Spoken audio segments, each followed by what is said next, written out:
How the U.S. government suppressed the world's first civilian spacecraft.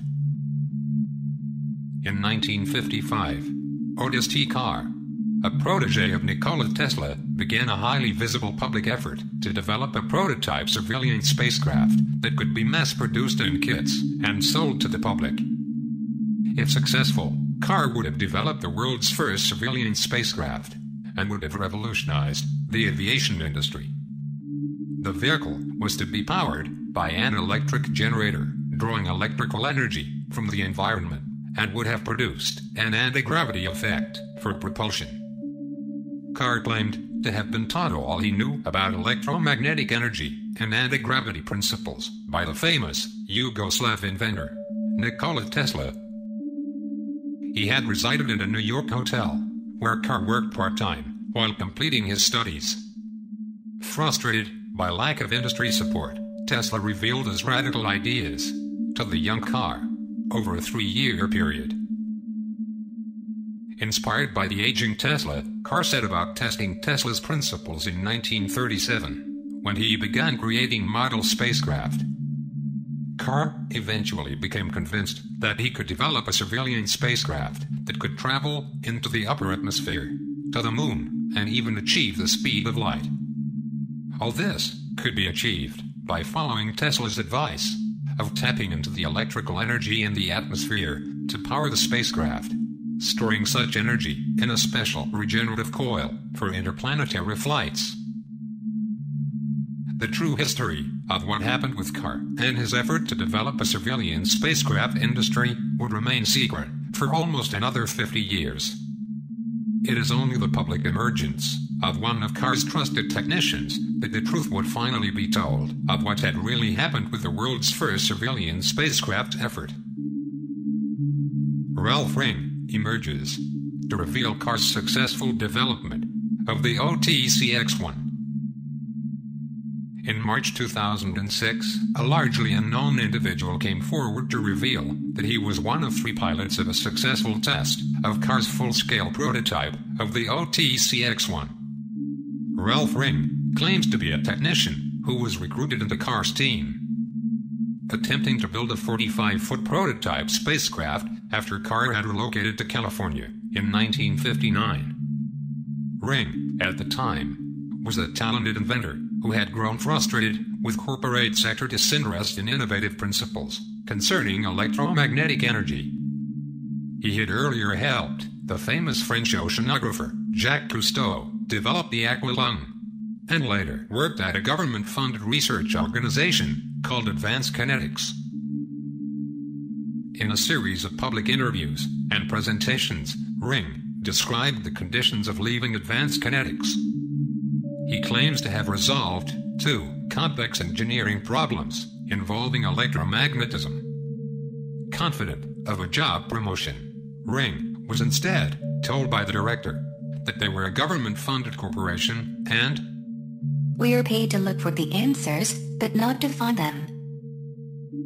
In frustration, Ring left and met with Carr in late 1959 and was quickly impressed with his ideas, including a plan to build a civilian spacecraft.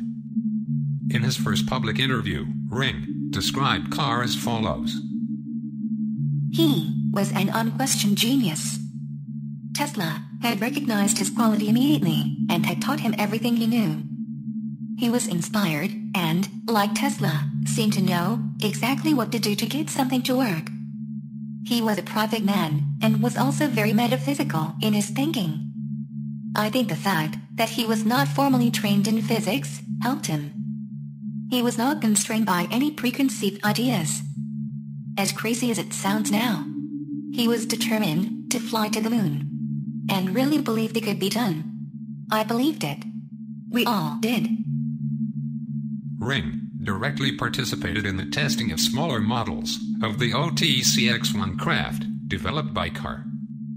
He described how these had been successfully tested and exhibited unique characteristics when achieving certain rotational speeds. The metal turned to jello. You could push your finger right into it. It ceased to be solid. It turned into another form of matter, which was as if it was not entirely here in this reality. That's the only way I can attempt to describe it. It was uncanny. One of the weirdest sensations I've ever felt. Most importantly, Ring claims that the 45-foot OTCX-1 prototype developed by Carr was completed and successfully tested back in 1959. Ring says he was one of 3 pilots on the craft, which flew 10 miles instantaneously. Ring described how Carr had been able to maintain communications with the 3-man team piloting the OTCX-1, who were instructed to complete a series of tasks before returning to the launch site. When asked if the OTCX-1 had flown to its destination, Ring said, "Fly is not the right word. It traversed distance. It seemed to take no time. I was with 2 other engineers when we piloted the 45-foot craft about 10 miles. I thought it hadn't moved. I thought it had failed. I was completely astonished when we realized that we had returned with samples of rocks and plants from our destination. It was a dramatic success. It was more like a kind of teleportation." Ring described how the test flights had been able to change the flow of time. Time was distorted somehow. We felt we were in the craft about 15 or 20 seconds. We were told afterwards that we'd been carefully timed as having been in the craft no longer than 3 or 4 minutes. I still have no complete idea how it worked. The most remarkable part of Ring's testimony concerns the unique navigation system used by the pilots to control the movements of the OTCX-1. According to Ring, this navigation system used the conscious intent of the pilots, rather than conventional technology. The U-tron was the key to it all. Carr said it accumulated energy because of its shape, and focused it, and also responded to our conscious intentions. When we operated the machine, we didn't work any controls. We went into a kind of meditative state, and all 3 of us focused our intentions on the effect we wanted to achieve. It sounds ridiculous, I know, but that's what we did, and that's what worked. Carr had tapped into some principle which is not understood, in which consciousness melts with engineering to create an effect. You cannot write that into equations. I have no idea how he knew it would work, but it did. Success of the first test of the full-scale OTCX-1 meant that planning for flights into outer space and to the moon was now proceeding in earnest. Ring said Carr and his crew worked round the clock to complete the testing program before announcing the results to the general public. The most dramatic part of Ring's testimony concerns what happened 2 weeks after the successful test of the OTCX-1. He said that Carr's operation was closed down by the FBI and other government agencies in a secret raid involving 7 or 8 truckloads of armed government personnel. The FBI told Carr that his project was being closed because of your threat to overthrow the monetary system of the United States of America. Indeed, Carr's successful testing of a civilian spacecraft, had it been allowed to go ahead, would have revolutionized the energy sector and the aerospace industry. The conventional energy industry, using fossil fuel to generate electric power, and the aviation industry would have become redundant overnight. Large U.S. corporate interests in the energy sector would have lost their substantial investments. Lack of corporate profits would throw countless thousands out of work. The financial effect of a civilian spacecraft industry using electrical energy from the atmosphere for power would indeed have placed enormous pressure on the U.S. monetary system, possibly causing its collapse.